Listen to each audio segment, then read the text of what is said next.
الحمد لله رب العالمين ثم الصلاة والسلام على رسول الله صلى الله عليه وسلم أما بعد السلام عليكم ورحمة الله وبركاته abebitiibwa tugambye oba tugenda kwejjukanya ku mulamwa ogugamba nti aqidatu kulli muslimi, enzikiriza ya buli musiraamu yenna gyagwanidde okuba nayo. Sheikh ayitibwa Muhammad ibn Jamil Zainu hafidhahullah, mwana wattu yatuwandiikira lisaala eno eriko omutwe gugamba nti aqidatu kulli muslimi, enzikiriza ya buli musiraamu yenna, gyagwanidde okuba nayo. Ensonga zino ziri 54,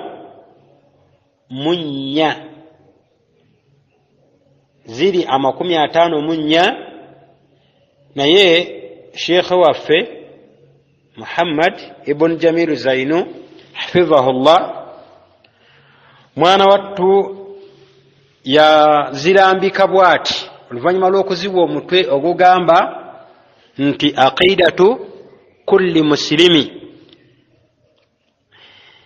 Ensonga esooka yabizimbira ku kiyitibwa as-su'al, n'ekyo eyokubiri al-jawab, okwanukula. Su'alu kibuuzo, al-jawaabu kwanukula, ne ad-dalilu min al-Qur'ani, n'obujulizi okuva mu Qur'ani ey'ekitiibwa, ne ad-dalilu min al-hadithi, obujulizi okuva mu hadithi.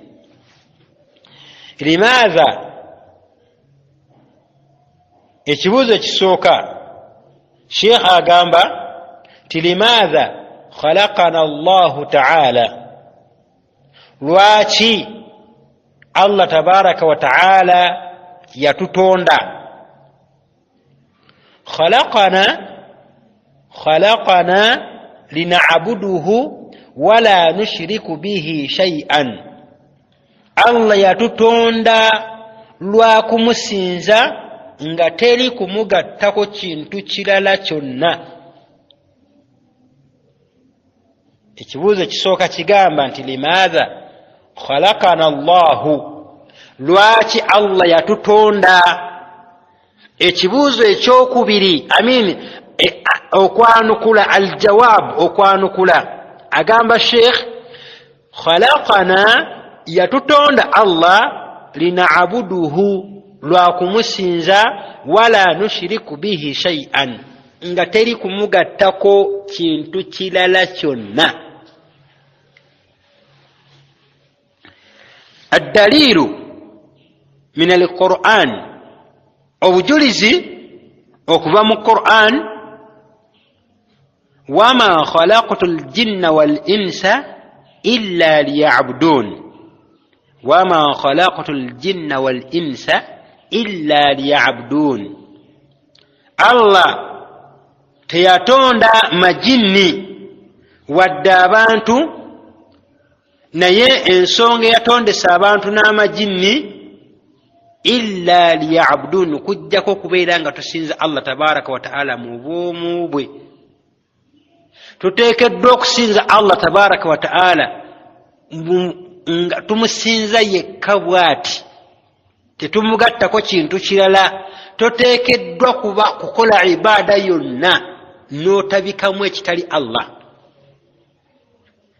Yensonga lwaki mwana wattu omubaka Muhammadin sallallahu alayhi wasallam mu hadithi ya Muadh bun Anas al-Juhani رضي الله عنه عن النبي صلى الله عليه وسلم قال nabbi sallallahu alayhi wasallam yagamba nti man qaraa qul huwa allahu ahadun hatta yakhtimaha 10 marrati hatta yakhtimaha 10 marrati bana allahu lahu baytan fil janna. omuntu yenna asoma qul huwa allahu ahadun hatta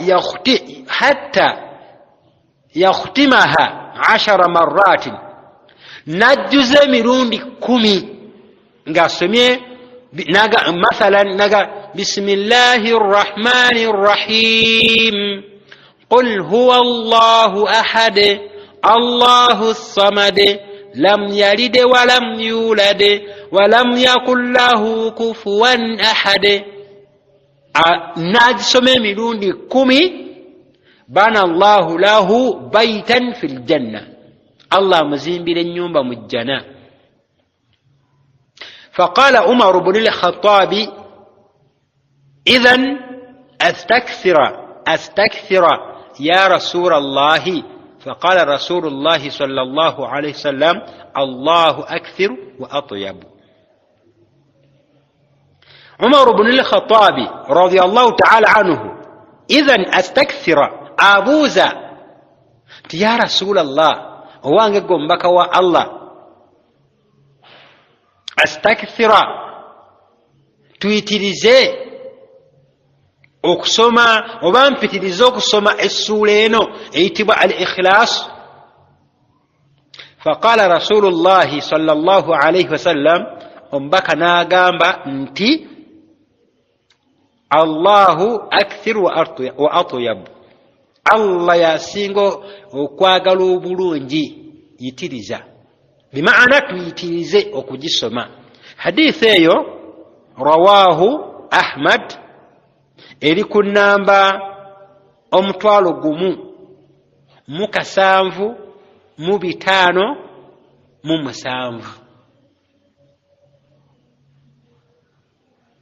bwemba seerabidde eyo rakamu lhadith. wasahahahu sheikh muhammad Nasiruddin al-Albani rahimahullah fi sahihi jami'u eri ku namba 672 zirabika enamba bwe zito bwe ziri fili haqiqatan. hadithi eno ya Mu'adh ibn Anas al-Juhani radiyallahu anhu ya reportinga hadithi eno ngagamba nti ani nabiyyi sallallahu alayhi wasallam, naye yajja ku nabbi wa Allah okusasira n'emirembe bibeere ku ye. qaal, mbaka yagamba nti man qaraa qul huwa allahu ahadun hatta yakhtimaha 10 marratin bana allahu lahu baytan fil janna. فقال عمر بن الخطاب إذن أستكثر يا رسول الله. فقال رسول الله صلى الله عليه وسلم الله أكثر وأطيب. حديث رواه أحمد وصححه شيخ محمد ناصر الدين الألباني في الصحيح الجامع. lwaki tuleese ensonga eyo? olw'ensonga nti sheekha atugambye nti ensonga eyatutondesa lina'budu Allah khalaqana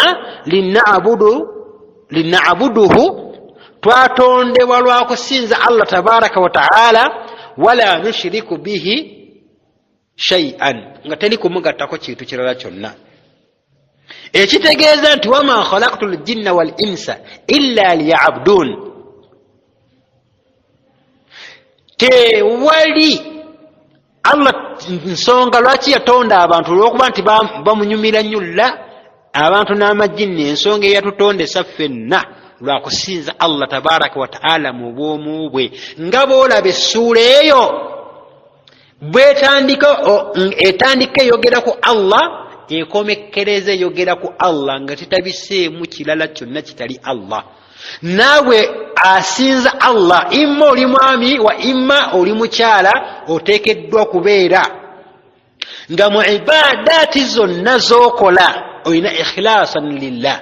Kyova olaba ng'omubaka tugambye nti man qara'a qul huwa Allahu ahadun hatta yakhtimaha 10 marratin bana Allahu lahu baytan fil janna. Allah akuzimbira ennyumba mu jjana. Bimaana nti naawe bulookola omulimu ng'ogukenenula nga gonna gonna otunuulira Allah yekka yenannyini kusasula era nga y'ensonga eyakutondesa, kakasanga nti dakhala aljanna, oli wakuyingira jjana. Addaliilu min alhadith, obujulizi okuva mu hadith. Hadith eno mpanvu ya Muadh bin Jabal radiyallahu ta'ala anhu, naye seeka yatuleeteramu kapaati kano oba katundu kano. حديث لمتفق عليه معناه أخرجه البخاري ومسلم. أخرجه البخاري ومسلم. أقام الشيخ الدليل من الحديث حق الله على العباد، حق الله على العباد أن يعبده ولا يشرك به شيئا. حق الله على العباد أن يعبده ولا يشرك به شيئا.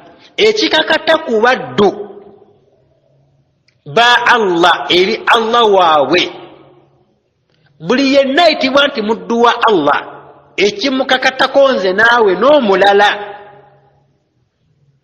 mu bantu n'amajinni,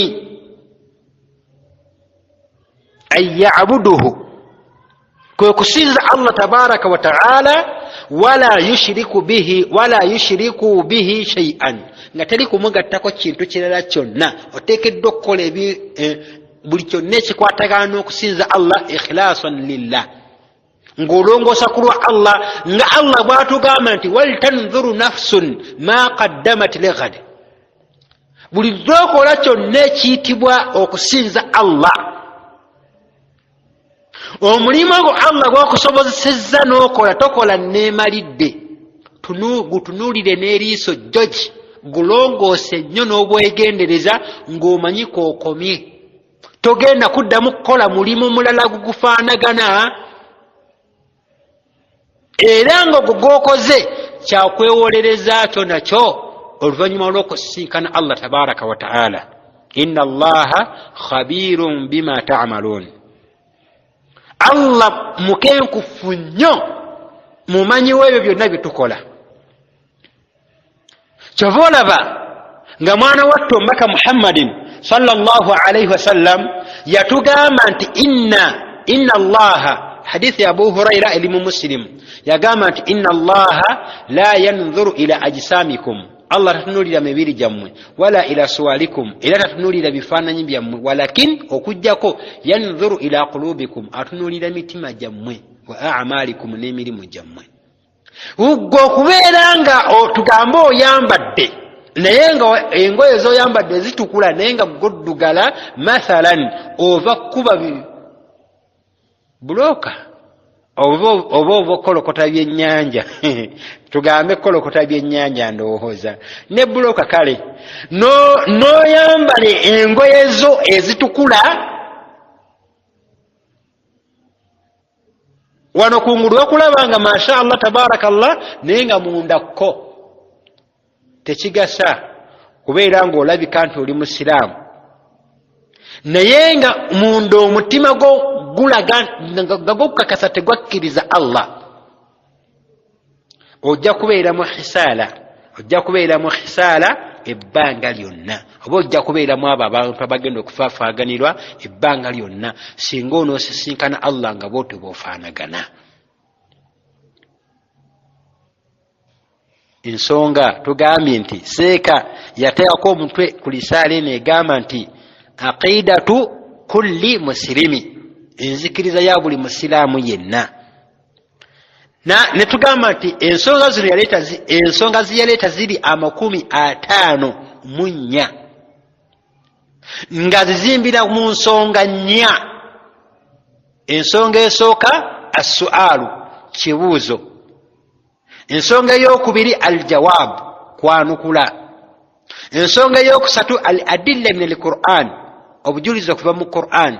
Ensonga ey'okuna al-adilla min al-hadith, nga bw'atugambye nti limaadha khalaqana Allahu ta'ala, lwaki Allah yatutonda.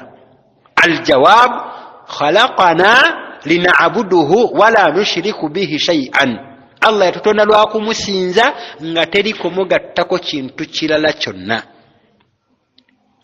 Waddaliilu au addaliilu min al-Qur'an, qala Allahu tabaraka wa ta'ala wama khalaqtu al-jinna wal-insa illa liya'budun, Allah teyatonda majinni wadde abantu, naye ensonga eyatutonda saffe abantu n'amajinni illa liya'budun, ensonga eryemu yakusinza Allah yekka mu bwomu bwe bwati, teri kumugattako kintu kirala kyonna.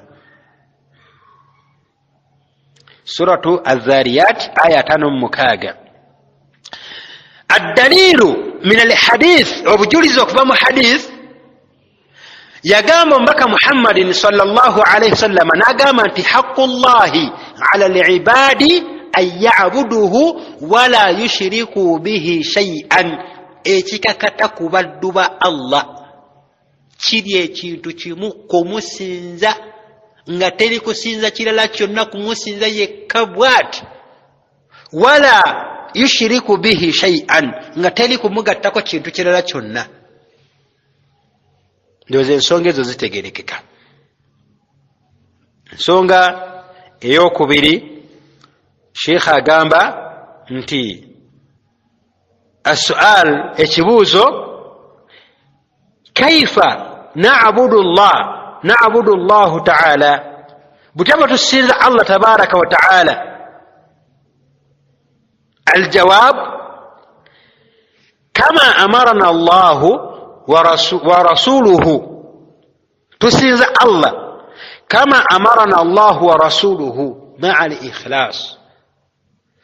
Olina okusinza Allah, oba tulina okusinza Allah tabaraka wa ta'ala nga ye kennyini bwe yatulagira tumusinze. Tulina okusinza Allah subhanahu wa ta'ala nga bwe yatulagira ye kennyini tumusinze, wa rasuluhu, n'omubaka we, ma'al ikhlas, nga buli kyokola kyonna ekikwatagana n'okusinza Allah kirina kulemberwa al-ikhlas, kulongoosa, kukenenula, n'okwegendereza, n'okuwunda ekintu kyonna ng'onoonya kusiimisa Allah. So singa bano idha qaamu ila sala, qaamu kusaala, babeera nga bagenze eri essala, qaamu kusaala, bayimirira tebeefiirayo, naye ng'ekigendererwa kyabwe yura'una nnasa, nga baagala abantu mbu babalabe. Wala yadhkuruna Allaha illa qalila, teboogera ku Allah, tebamutenderezaako Allah okuggyako akatono ennyo kebatendereza Allah tabaraka wa ta'ala. Kakati abaddu abafaanaganako bwe batyo, mwana wattu si balungi. Innal munafiqina yukhadi'una Allaha wa huwa khadi'uhum wa idha qamu ila as-sala qamu kusala yura'una an-nasa wala yadhkuruna Allaha illa qalila. Kakati abo tebalina ikhlas. So nga mwana wattu ensonga eno bangi Allah chance gyamuwadde ng'akyali mulamu, wandibadde ogissaako ebirowoozo. Olw'ensonga olina okusinza Allah tabaraka wa ta'ala, kaifa na'budu Allah ta'ala kama amarana Allah wa rasuluhu ma'al ikhlas. Oteekeddwa okugissaako ebirowoozo kuba okyalina kachansi, okyali mulamu. Naye ate gwe bw'ojja nga yura'una nnasa, oyagala abantu bakulabe. Wala yadhkuruna allaha illa qalila, tusobola kujjukira ku Allah wadde omutenderezaako kujjako akatono ennyo, ng'obeera ofaafaganiddwa. Kakati omubaka okutugamba nti inna allaha la yanzuru ila ajsamikum wala ila aswarikum walakin yanzuru ila qulubikum wa a'malikum, kimanye nti ekyo ekiyungo kye tulina ekisinga okubeera ekizibu. Kakati gwano kungulu olaga nti oli musiraamu naye ate nga munda olinamu obukaafiiri. Tekinyuma nnyo okubeera nga kungulu olabika bulungi naye nga munda ate toli mulungi. Ya ayuha alladhina amanu udkhulu fi silimi kaffa, muyingire mu busiramu mubugweremu bwenna. Munda ne kungulu obeere nga wasiramukira Allah mu bulezi bwe, mu bwomu bwe, mu mannya ge n'ebitendo bye. Wala tattabi'u khutuwati shaitan innahu lakum aduwwul mubin. Tusinza Allah tabaraka wa ta'ala butyabu, tusinza Allah tabaraka wa ta'ala kama amarana Allahu wa rasuluhu, nga Allah byatulagira n'omubaka we, ma'al ikhlas, nga tunoonya kusiimisa Allah tabaraka wa ta'ala. Naye mwana wattu ekizibu kye tulina nti obukafiiri butuula mu mutima, n'obukkiriza nabwo butuula mu mutima. Naye kino kimanye nti singa obukafiiri butuula mu mutima, obusiraamu tebubeeramu. Ate singa obukkiriza oba obusiraamu butuula mu mutima, obukafiiri tebubeerayo. Ensonga lwaki tugamba nti annifaq, omunnanfuusi, huwa idhharu l-iman, afuba n'ayolesa obukkiriza, wa ibtani l-kufuri, n'abeera ng'akweka obukafiiri bwe, yaani fi qalbihi, kiyungo kizibu nnyo. Wa inna fi ljasadi mudgha, era mu mubiri omwo mulimu ekinyamanyama. idha salahati bwe kibeera nga kyalongoose, salaha aljasadu kullu, omubiri gwonna gulongooka. Wa idha fasadati, naye bwe kibeera nga kyafudde, fasada aljasadu kullu, omubiri gwonna gufa. Ala omubaka kyavaga nti abange kyoba weekenneenye nnyo kyoba omubaka kyatu nyonyola mu hadithi eno. Omubaka yagamba nti wahiya alqalbu, gwe mutima. Wahiya alqalbu, gwe mutima, kiyungo kizibu. Allah tabaraka wa ta'ala n'agamba ti wama umiru illa liya'budu allaha mukhlisina lahu ddin. Tewali kyatulagirwa ffe n'abaatukulembera, mwana wattu ffenna, kubeera nga tusinza Allah tabaraka wa ta'ala omu yekka bw'ati, mukhlisina lahu ddin, nga tukenenula eddiini eno kulwa Allah subhanahu wa ta'ala. Suratu al-Bayyina aya ya 5. Allah tabaraka mbaka Muhammadin sallallahu alaihi wasallam hadithi Aisha radhiyallahu ta'ala anha, seka yagamba nti al-adilla min al-hadith, obujulizo kuva mu hadith, agamba nti man amila amalan laysa amruna, man amila amalan laysa alayhi amruna fahuwa raddun. Omuntu yenna akola omulimu ogutaliiko ndagiriro ya Allah tabaraka wa ta'ala na mubaka we, fahuwa raddu, gumuddizibwa. Ensonga ey'okubiri tetugirambuludde nnyo, wabula tujja kugitandikirako omulundi ogujja biidhni rrahmani, neesooka eyo eriko ensonga zaayo. Insha Allah tujja kuddamu tuzitunuulire, oluvannyuma tugende ku yokusatu paka lwe tunaazimalayo biidhni rrahman, ebbanga lyetunaamala nga tukyali balamu. Subhanaka allahumma bihamdika ashhadu an la ilaha illa anta astaghfiruka wa atubu ilayka. Assalamu alaykum wa rahmatullahi wa barakatuhu. Wa kullu aam wa antum bi khair.